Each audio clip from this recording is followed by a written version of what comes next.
Okay, we're ready. All right. We'll just start off. If you could give me your name and where you're from, and your serial number if you remember it. My name is Frank Murphy.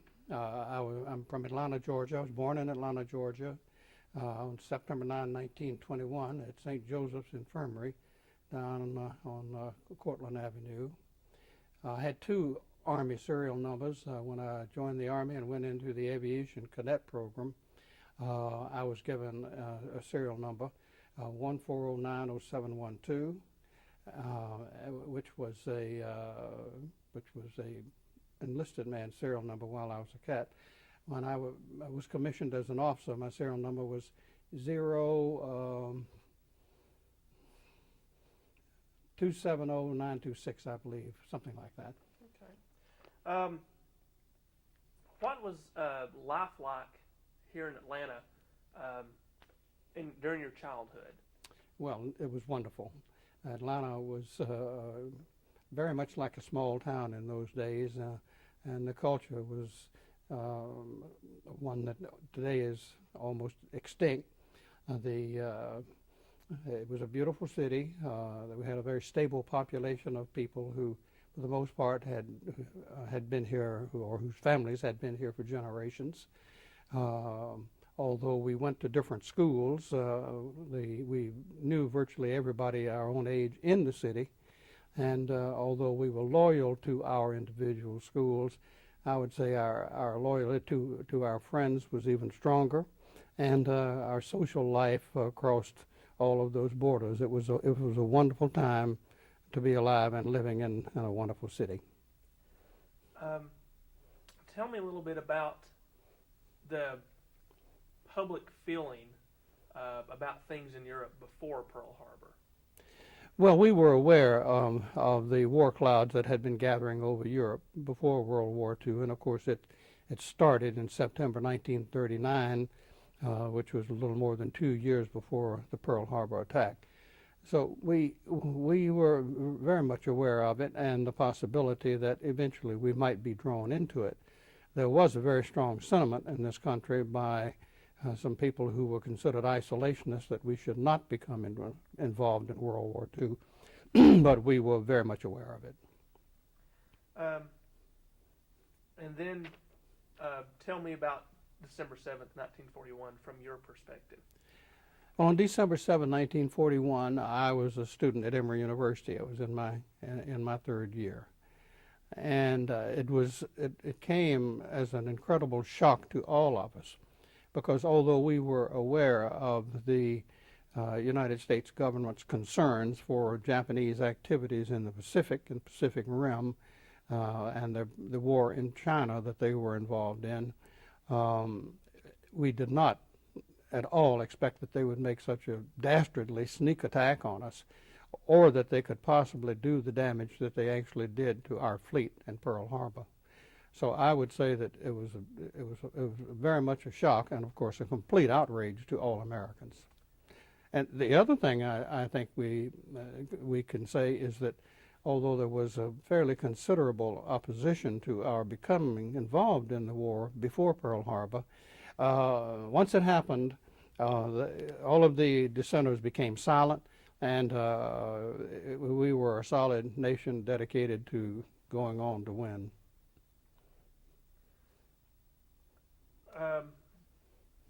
Directly after Pearl Harbor, what did you do? Well, before Pearl Harbor, while I was a student at Emory, I had gone out to the Atlanta airport and taken flying lessons in a little Piper Cub, so I was a little bit into aviation, and I had made up my mind that if we became involved in the war, that I wanted to go into the Army Air Corps. So about 2 weeks after Pearl Harbor, I went down to the Army Air Corps recruiting station and made an application to get into their aviation cadet program. They gave me a sort of a perfunctory physical and said, okay, we'll call you. And they did call me about a month later. And on January 19, 1942, I was inducted into the Army with an appointment as an aviation cadet. How did your parents feel about that? They were not keen on me going into the war, but they did nothing whatsoever to discourage me. My parents were, I think, very good Americans, and as long as America was at war, they would not stand in my way. What about the friends you had in school? Well, we had, just a different variety of opinions, actually.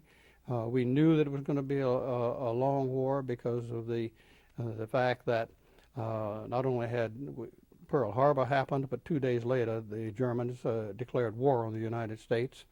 And we were familiar enough with what was going on to recognize that it was going to be a long, difficult war. So, some people said they wanted to go right away. Some people said they wanted to wait and see what happened, and there were different reactions. Just briefly, tell me why you felt the need to enlist in the military at this time.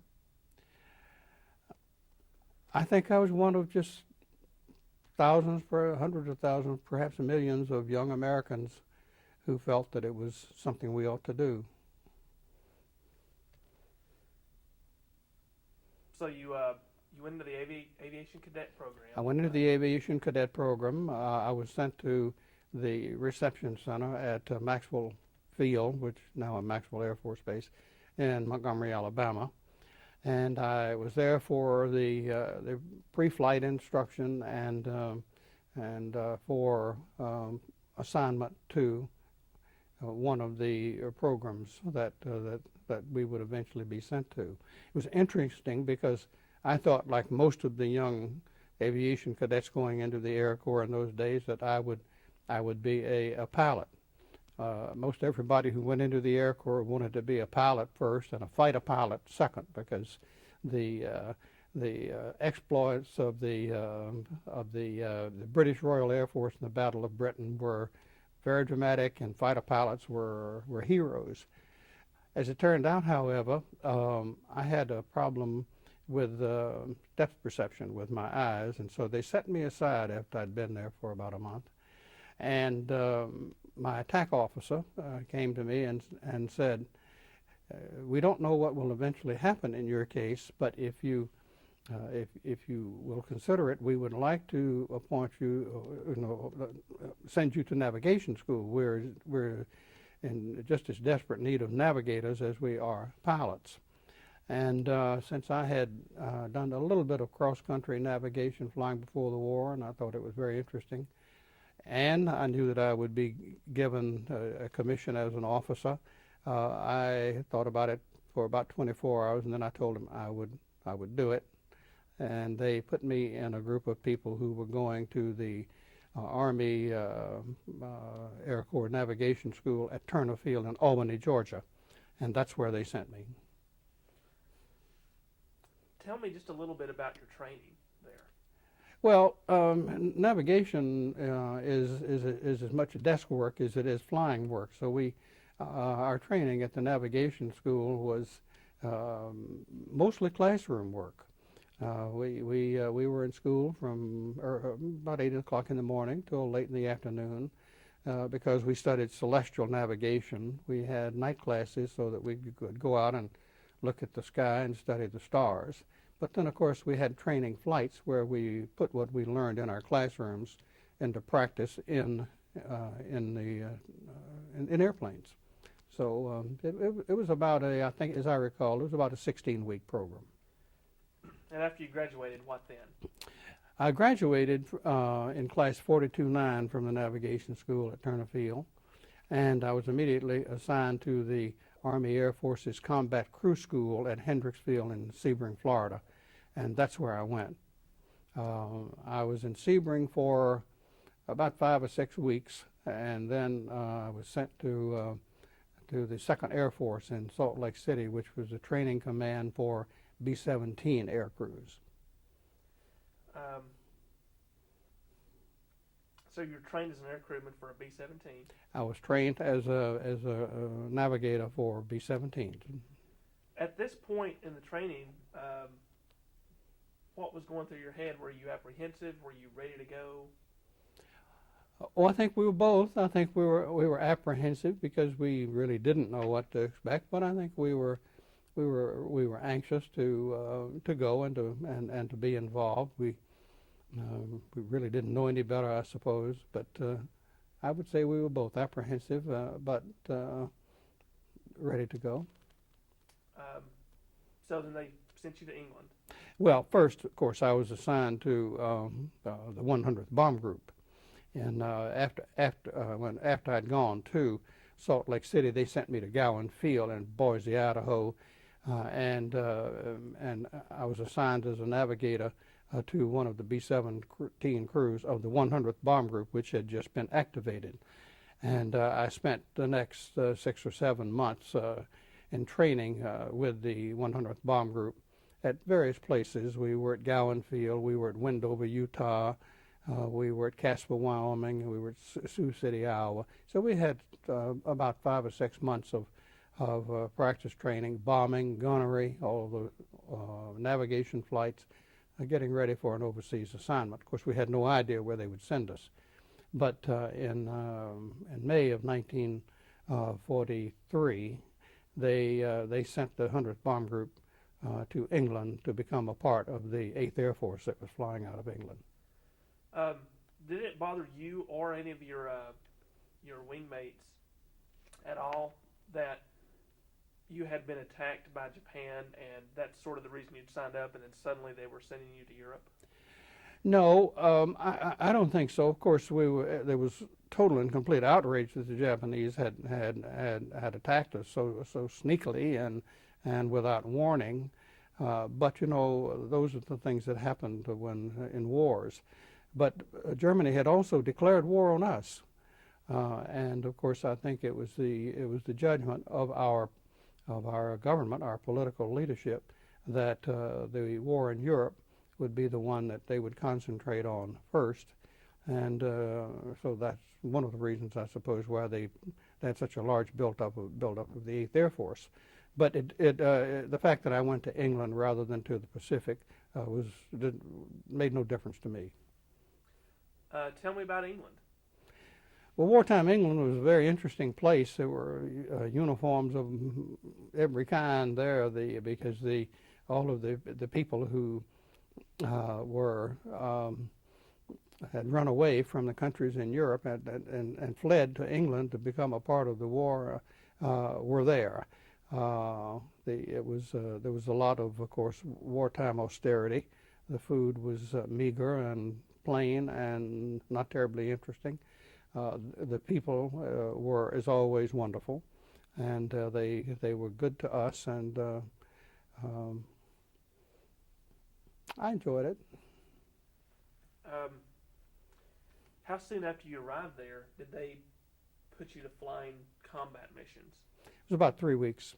We got there the first week in June 1943, and we had a number of training flights, and my first combat flight was on June the 26th of 1943. We were sent to bomb an engine overhaul factory, aircraft engine overhaul factory at Le Mans, France. Your first combat mission. Tell me about it. What was going through your head emotionally? Well, emotionally, I remember that when we first crossed over the English Channel and we got over German-occupied France, I remember looking down and realizing that we were over enemy territory, and I had a little bit of I'd say a lump in my throat. I was nervous, and it was a feeling that I had every time I went out later on. I was never completely relaxed when we were flying a combat mission. The first mission was not eventful. Actually, the weather over France was very bad, and we actually aborted the mission. That is, we abandoned it early and went back to England. My first real combat mission was 2 days later, on the 28th of June, when we flew to bomb submarine pens at Saint-Nazaire in France. And that was my first time to be exposed to very, very heavy anti-aircraft fire and it was frightening. Again, I have to ask simplistic questions, but just to get the information out to the people watching the videos. What were your duties on board the airplane as a navigator? Well, of course, the navigator's duty is to make sure that we got to the target and identified the target so that our bombardier could drop the bomb. So the navigator's job was, I think, essentially what one would suspect, which was to be sure that he at all times knew where we were and that we were on course to the place that we were supposed to go. And of course, because we used the Norden bomb site and we could only fly in clear weather, we largely used what the navigators call pilotage, which is identifying your location by reference to landmarks on the ground, rivers, lakes, railroads, cities, and those things. The maps that we had were generally quite good. The British maps were very good. Of course, when we ran into clouds, we would have to resort to what navigators call dead reckoning, which is essentially keeping track of your airspeed and your compass headings and taking into account winds and actually plotting or calculating where you are based on where you know you started from. And so we did both of those things. Did you have to man any of the 50 calibers? Yes, I did. The B-17F that I flew in had, as I remember, I believe a total of 13 guns. We had three 50 caliber guns in the nose compartment of the airplane. The heavily glazed nose of the B-17, which you've probably seen, was where, right at the very front, was where the bomb site was, and it was the bombardier's station. Immediately behind the bombardier was the navigator's station, and we had one 50 caliber gun in the left cheek of the airplane above the nav table, and we had one in the right cheek, and then we had a straight ahead gun that was handled by the bombardier. So the bombardier and I always were firing a gun depending on which direction an attack was coming from. Being in the same compartment with the bombardier, I'm assuming you developed a pretty close relationship with him? Very close. Very, very close. Tell me a little bit about him. He was, his name is August Gasper. He's still alive. He was from California. He still lives in California, not terribly far from Oakland. He had been through pilot training, but had washed out and had been sent to bombardier school. He was assigned to the crew that I was on the same day that I was in 1942, and we flew together for almost a year before we went down. He was and is a fine man and a dear friend of mine. A very brave man as well. So, all told, how many missions did you fly? All told, I flew 21. I was on my 21st mission when we were shot down over Munster, Germany on October 10, 1943. I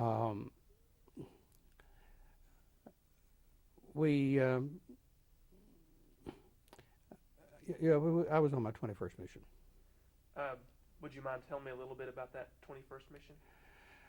Well, it was one of the two worst missions that we flew in, obviously, because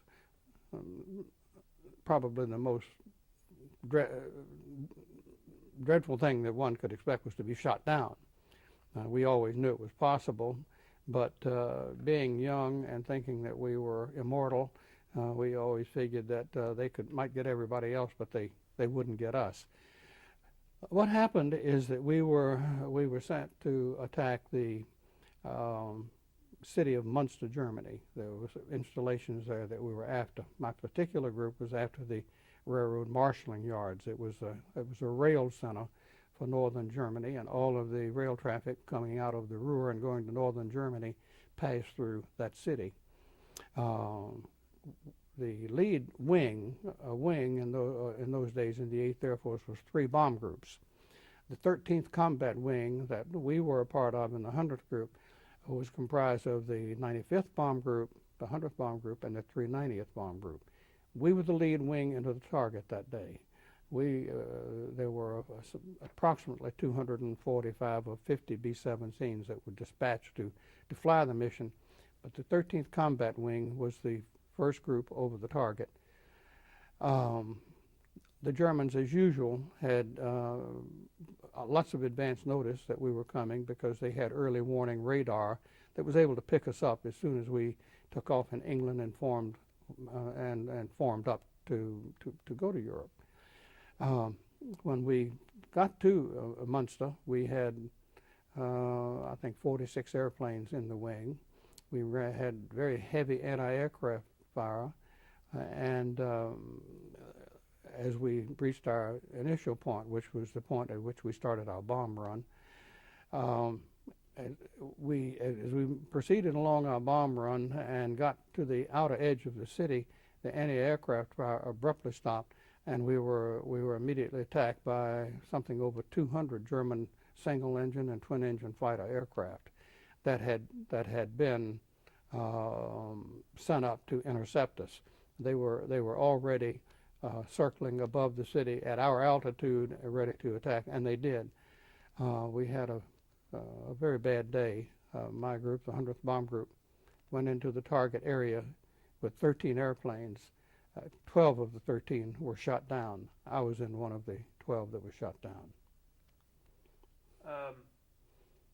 It was very, very intense air battle. In fact, the historians who have studied the 8th Air Force say that the battle over Munster that day was the most concentrated, intense battle of World War II between an American B-17 bomber wing and the German Luftwaffe. How did you get out of your aircraft after it was?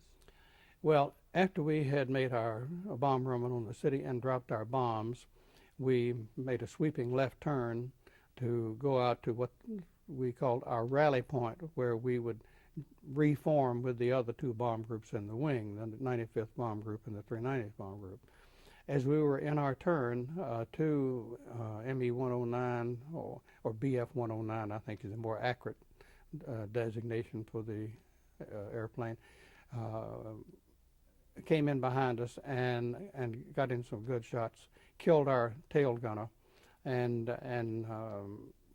started a fire in the radio room and an engine fire in the number 3 engine in the right wing.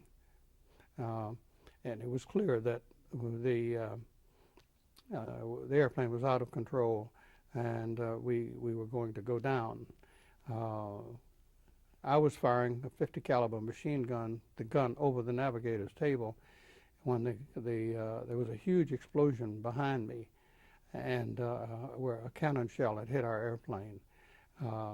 I was sprayed with shrapnel flak from this exploding cannon shell and knocked to the floor. I was on the floor. We had 50 caliber cartridge cases on the floor. I was slipping and sliding around. I didn't know how badly I had been hurt, because my left arm and shoulder, I was hit in the left arm and shoulder began to go numb. Out of the corner of my eye, I saw someone coming down from the flight deck. It turned out to be Glenn Graham, our co-pilot. He motioned for me to follow him. He pulled the release handle on our forward emergency hatch at the front of the airplane, and he went out. And I saw him tumbling away, and I knew that I had to go out as well. So I snapped on my chest pack, which was what we had, the parachute, and I went back and followed him out the door, and that was how I got out. It was, I remember we were about 22,000 feet. The ground looked a million miles away, but I had no choice. I had to go out, and so I did. Because I had been injured and I didn't know how badly, I didn't wait very long to open my parachute, and I did. And again, we were above 20,000 feet, so it was very, very cold. I remember that. And it took me about 20 minutes to come down and hit the ground. There were a group of farmers I could see as I came down. We were out in the countryside, and they were running towards me as I came down. When I hit the ground, I sprained my left ankle very badly, and because I had been shot in my left arm, it was in shock, was numb, and was practically useless. So I was struggling to get out of my parachute when these two German farmers came up to me, and they asked me, they said Deutsch, which I knew they were asking me if I was German. I said no, American. And with that, they backed off. They didn't know whether I was armed or not. I was not. But they helped me get out of my parachute.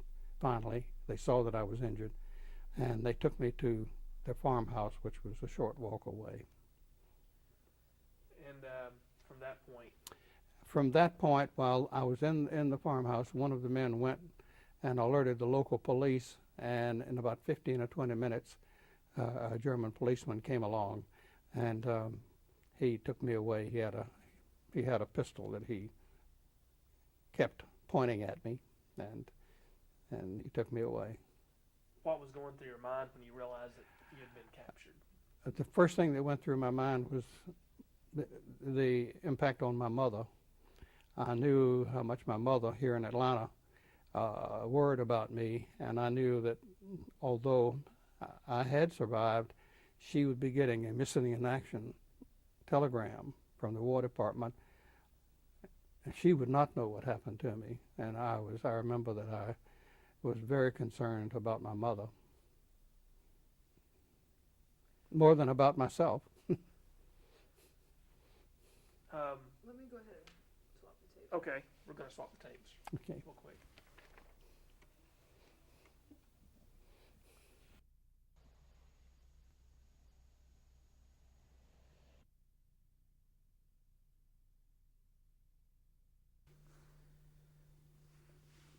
Ready? Okay. All right, so you've been captured, and they send you to a POW camp. Well, the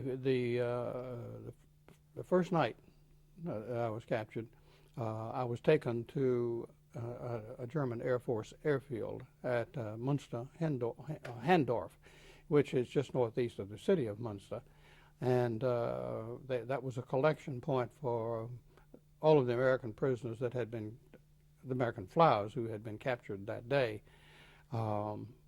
We were kept there overnight, and while we were there, I was taken to the base hospital where a German doctor looked at the injuries that I had and cleaned them and dressed them, and then sent me back. The next day, we were sent to Munster. We were put on a train and taken down to the German Air Force Interrogation Center at Frankfurt, Germany.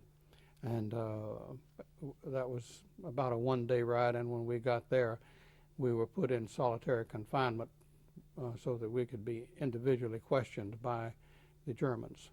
So I was in solitary confinement there for about 6 days. It was just a small room, maybe 6 by 8 feet, with a wooden cot and a mattress of straw, and we had a small stool, and that was about it. They took our shoes, and if we had a jacket, they took that away. And I was questioned several times during that week by the German interrogation officers. But you know, they knew more about me than I could imagine. They knew that I had come from the 100th Bomb Group, and they asked me questions about.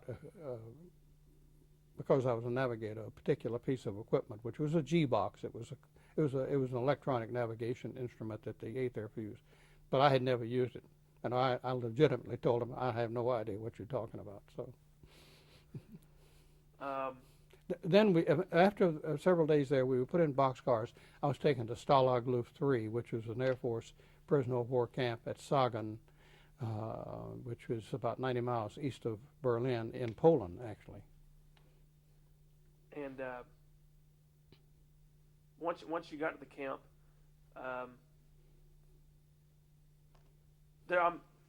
this is all the Stalag Luft 3 was for just Air Force POW? Stalag Luft 3 was for American and British Air Force officers. The bomber crews in both the British and American Air Force had flying officers. They had pilots, of course, but both Air Forces had navigators, and the American Air Force had officer bombardiers. And so all the officers of American air crews that had been captured were kept at several prison camps in Germany, Stalag Luft 3 being one of those camps, and that's where I was. I was there 16 months. What sort of reception did you get, both from your German captors and the other camp inmates?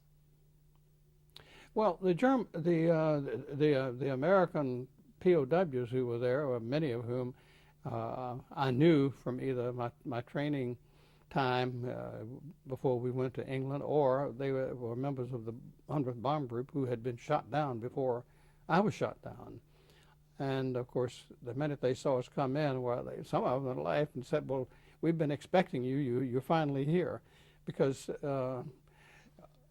although we tried to make light of it, the chances of an American air crewman in those days surviving a combat tour of 25 missions were really less than 1 in 3. So that we were all aware that the numbers were against us, and so were they. But the German guards were what you might expect. There were those who took advantage of their superior position to try to intimidate you, although I was never physically beaten.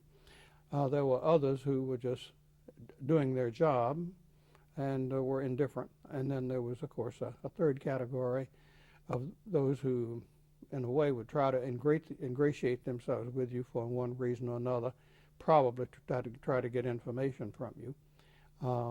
But we were strictly forbidden to have anything to do with our German captors. So that was the situation. Tell me about life inside of a POW camp.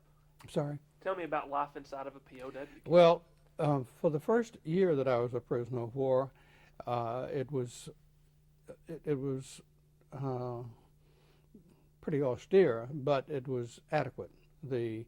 Living conditions were we were always crowded. The Germans never really lived up to their obligations under the Geneva Conventions, which they had signed. The food was inadequate because we were given a ration equal to the ration that they gave to the lowest person in their economy and society. So our meat ration, for example, I think was 2 ounces of meat a week. So we were always hungry, and they never gave us enough fuel to keep us warm in the winter. So we were usually always cold, certainly in the wintertime. They gave us no clothing of German origin. For the first several months that I was a prisoner of war, the only clothes I had were the clothes on my back when I was captured. Then later on, through the Red Cross, I got some more clothing, and then my mother was able to send me packages periodically, and I got some clothes from her. But it was a very very simple, austere life that we had as a prisoner of war. Eventually, it would get worse because the Germans themselves were running short of food and running short of fuel, and we were at the bottom of their list of people that they were concerned about taking care of.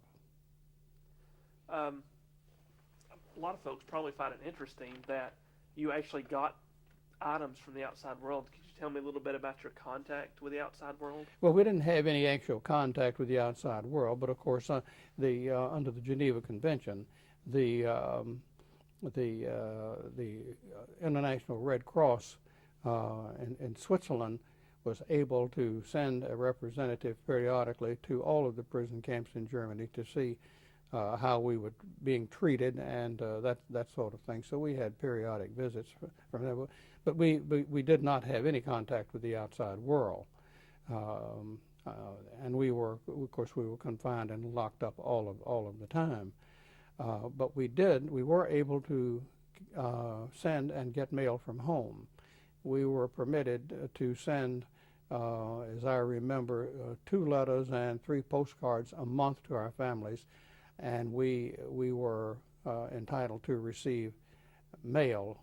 My mother wrote me every day while I was a prisoner of war, but as you would imagine or suspect, I got very few of those letters, and when I did, they were 2 to 3 months old, so it was old news. But we did get food packages parcels through the Red Cross in Switzerland, and these were food packages that had been put together in the U.S. And paid for by the U.S. government for American prisoners of war, but then they were sent to us through the International Red Cross. And you received those intact? We usually got those intact, except that they had canned goods in there, like a can of tuna or a can of condensed milk, something like that.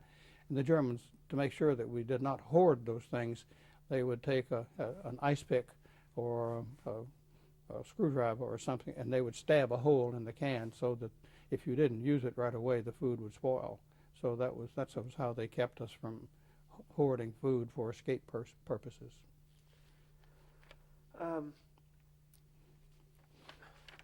Tell me about the most memorable event from your time in the POW camp. Well, the most memorable event of my time in the POW camp was a mass escape by British prisoners of war from Stalag Luft III in March of 1944, which since has become the subject of motion picture films and is well known as the Great Escape. Some 76 British prisoners tunneled out of the compound immediately adjacent to us through a tunnel that they dug, which they named Harry. 76 men managed to escape through that tunnel before it was discovered. All but 2 were recaptured, and 50 were executed by the Germans. So I would say of all of the events that took place while I was at Stalag Luft III, that was the most memorable. It's not memorable in a pleasant sense, but it was something that it was the principal thing that I recall. What changed in your area of the camp after that happened? Well, the Germans, what little decent relations we had with the Germans evaporated completely after that. They were always hostile to us after that, and they had the camp commandant, who had apparently pleaded with American and British officers not to attempt to escape, had failed. As prisoners of war, we knew that we had a duty to harass the enemy as much as we could. We were reminded that even though we were prisoners of war, we were still American soldiers, and we were expected to do what we could to help the war effort. And I think that was the attitude, but the Germans they became much more hostile to us after that. Did you have any idea towards the end of your time there that the war was going very badly for the Germans? Well, I think we always knew that eventually we would win, because the Germans, although they were truly magnificent fighters, and they were the armed forces, they had taken on so much more than they could handle by coming, especially after going after the United States and Russia, that in the end we knew we would win, but what we didn't know was how long it would take. And one of the worst things about being a prisoner of war is that you don't know how long you're going to be held captive. It's not as if you've been given a fixed sentence. You're going to be there until you either escape or it's all over. But yet we knew that eventually the United States would win. Tell me about your liberation. Well, that's a bit of a long story, and I'll try to make it brief. In the end of January 1945, the Russian First White Army under General Zhukov was making their massive drive into Germany from the east. They reached a point about 18 miles from the prison camp that we were in at Stalag Luft 3, and suddenly one night, it was a Saturday night, January 27, 1945, our American senior officer was told by the Germans that we were going to be evacuated immediately and we would be leaving the camp within an hour to march out on foot. Well, it was bitterly cold. The temperature was well down in the teens. The wind was blowing. Snow was about knee-deep. And they took us out, and we began to march about 11 o'clock that night. And they walked us all that night until late the next afternoon with just brief stops for where they would give us water and occasionally a piece of their German black bread. The next afternoon we were able to go into some barns and sleep for about an hour, but of course it was bitterly cold, and we would huddle up with one another. Each man had a blanket that we brought with us. Usually 2 or 3 men would try to huddle up together to keep warm.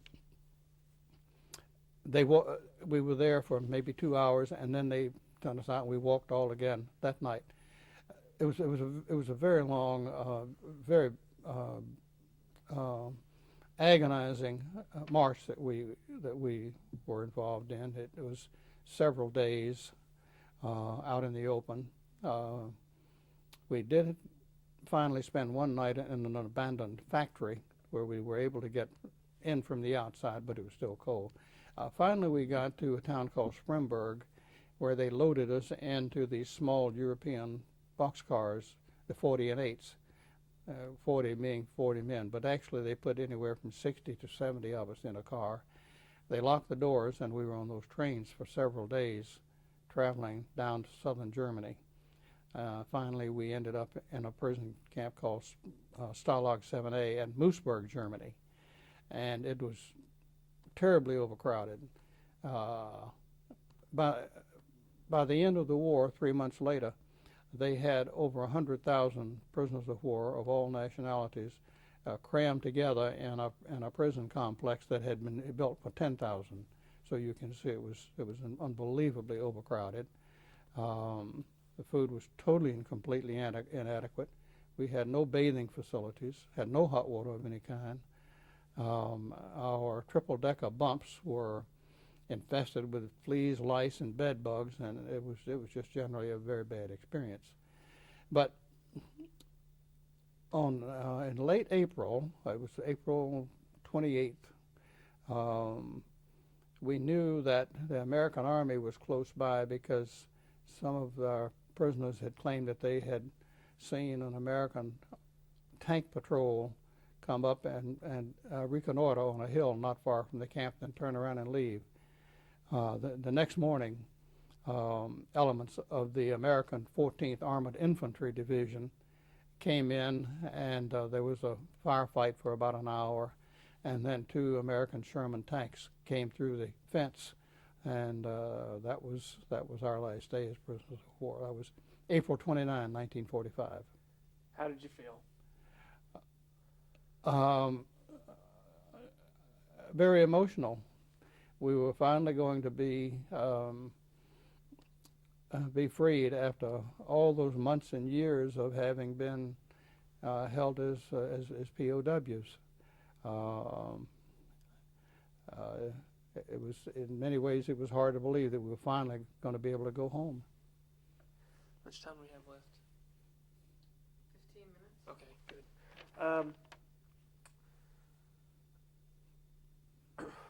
When you finally got home, tell me about walking in your front door and seeing your family.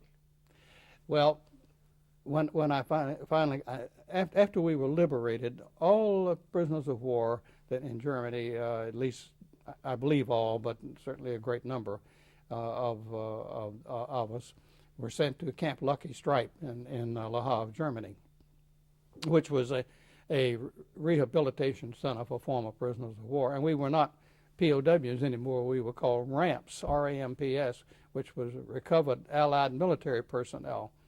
I was there for about 2 weeks, and I was able to send a telegram to my mother telling her that I was at last liberated and free, and I would be home as soon as I could get there. They did put me on a hospital ship, and we came back across the Atlantic. It was about a 12 or 15-day crossing because it was a huge convoy. We landed at the old fish pier in Boston, and we went to Camp Miles Standish, and then I was there for several days. They put me on a train to Fort McPherson here in Atlanta. And when I got home, and I might tell you that until the day that I got home at Fort McPherson, I had not heard, I had no mail or heard anything from my family since the previous October. I had no word of communication of any kind with my family for 8 months. Although except for this brief message I was able to send from the hospital in France. So when I got to Atlanta and got off the train, I went to the public telephone and called my mother and told them I was home. And of course she immediately broke down. And they came out. They drove out to Fort McPherson, and they picked me up, and I got home. But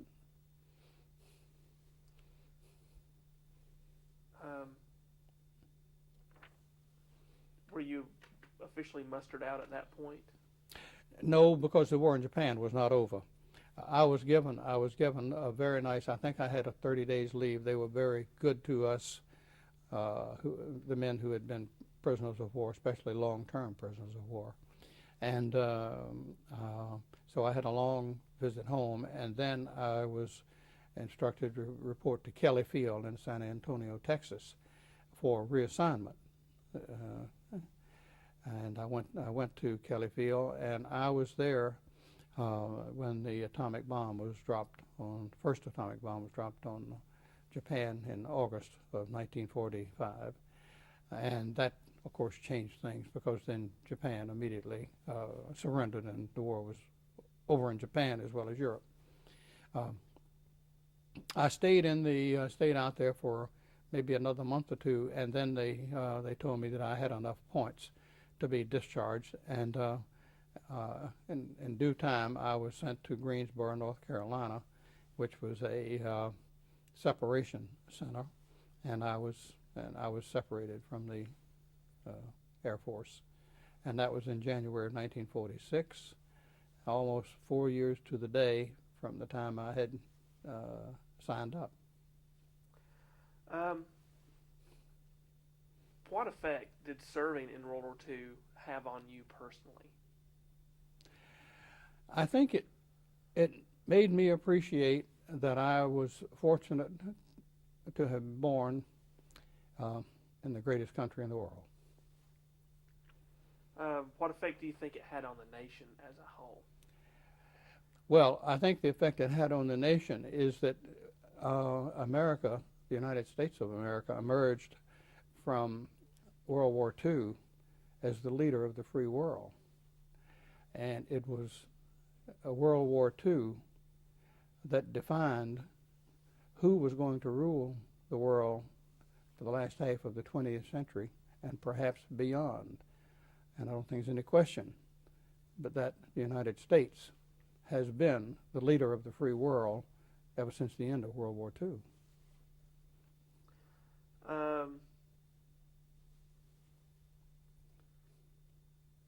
After the war, how often, between the end of it and now, how often did you think about your time in service? I really didn't think about it all that much. By the time the war was over and I was able to get out of the Army, I'd had enough of the war and really wanted to go back and resume a normal life, and that's what I tried to do. And I just didn't really think about. I tried not to think about it, or because it was just one of those things that I had experienced in my life. I went back to Emory. I graduated from Emory in 1948, and I met my wife, married her, and we went on from there. What do you want future generations to understand and appreciate about the national experience that the United States went through during World War II? I think, first of all, they have to realize that World War II was a war that we were drawn into, that we had to win. There could not have been a debate as to whether or not we would fight the Germans, the Japanese, those people. We were committed to stay until the end. And I believe that what I would like for people to remember is that the freedoms that we enjoy today did not come about by accident, that they were bought and paid for by by my generation and the generations that preceded us. And I believe that free societies from time to time need reminders that their freedoms are rooted in the past, and to take seriously and observe the days that we set aside for those reminders, days like Memorial Day, 4th of July, Veterans Day. I think that if I had any advice for them, it would be that America and of today didn't happen by accident.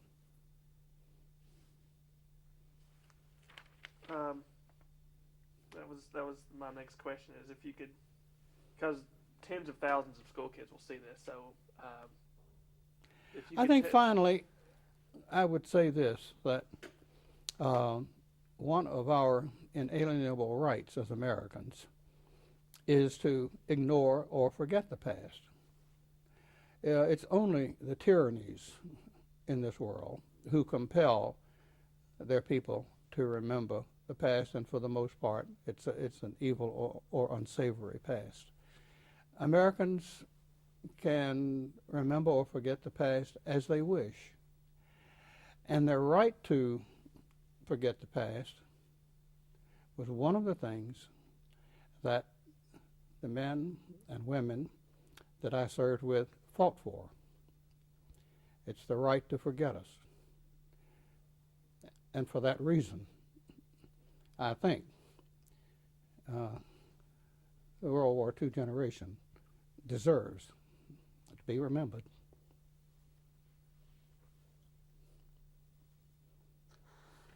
I'm sorry. I think we'll end there.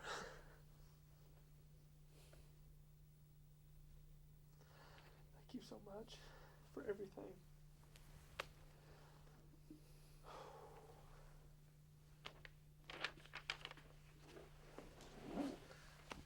This is what one is supposed to break down,